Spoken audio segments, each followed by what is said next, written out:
أحمد سليمان يفتح النار على مرتضى منصور ومجلسه بسبب هذا الوكيل للاعبين.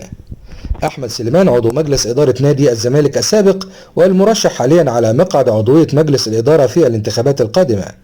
سليمان وخلال تصريحاته الأخيرة استنكر ما وصفه بالعلاقة الغريبة بين مجلس مرتضى منصور وبين وكيل اللاعبين أحمد يحيى.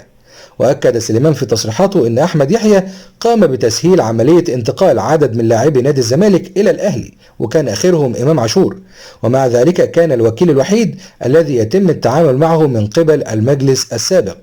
وأكد سليمان في تصريحاته أن هذا الأمر يثير علامات استفهام كثيرة، وكيف لنادي الزمالك أن يتعامل مع وكيل واحد وهو الذي ساهم في انتقال كم من اللاعبين للأهلي، بداية من مؤمن زكريا ومرورا بكهربا ووصولا إمام عاشور، إلى جانب أنه وكيل أحمد فتوح أيضا. وعموما هو العيب والحديث على لسان أحمد سليمان إن العيب مش عليه، العيب على الإدارة اللي كانت بتعامل معاه واللي كانت بتسمح له بكده، مؤكدا أنه في 2014 وأثناء تواجده كان الزمالك بيتعامل مع 11 وكيل، وفي كل الأحوال هيكون لمجلس الإدارة القادم جلسة مع هذا الوكيل وسيتم رؤية الأمور بشكل أوضح.